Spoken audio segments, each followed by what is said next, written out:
Cool, so for the first step of a guitar setup, step one is the neck.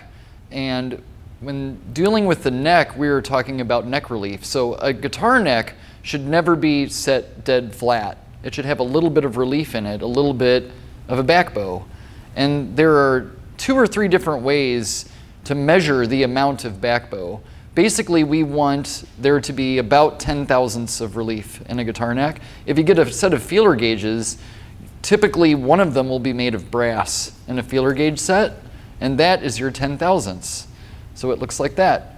So the easiest way to do it is if you put a straight edge over the span of the frets and put the feeler gauge in the middle of the neck, like this. You see how it's popping out the middle?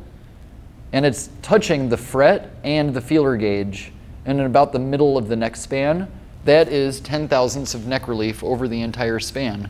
So it's important to have enough neck relief, so like when you hit fret 5, it's going to clear fret 6. That bow is what makes that possible. If the neck didn't have any relief or a back bow, it would be like this.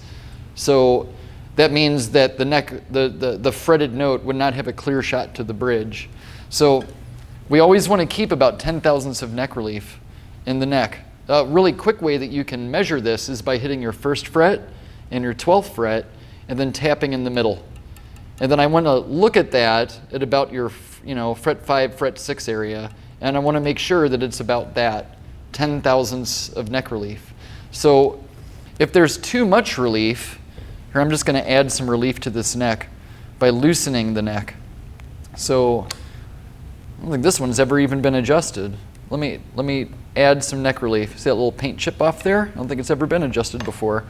So if I go at 1 and 13 and hit in the middle, there's a lot of neck relief. I probably doubled the amount just by that quarter turn. If I tighten the neck, I'm taking relief out of the neck. So let me tighten it back up and see if I end up right where I was.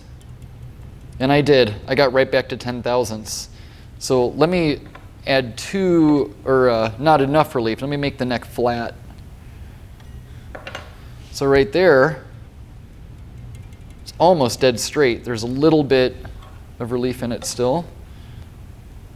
Let's do it one more time. I'm going to try to straighten the neck out. Okay, right there, there's no relief at all. The neck is just dead flat. So do you hear that? When I'm hitting fret 5, it's not clearing fret 6. So let me let the neck out again.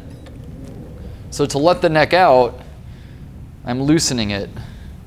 Lefty, loosey, righty, tighty. If I go loose, I'm making the neck more concave. If I tighten it, I'm making it convex. I'm adding back bow to it. And there's my relief. Hear how that got better? Now let me add more relief. So every time I'm doing this, I'm just adding like a quarter turn, right? So there's more relief.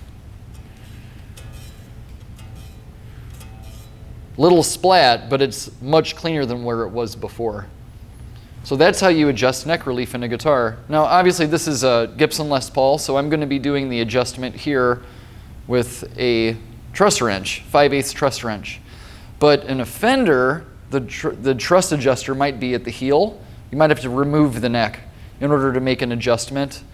Or more modern Fenders typically will have a truss adjustment at the headstock. So to loosen it adds relief. To tighten it takes relief away.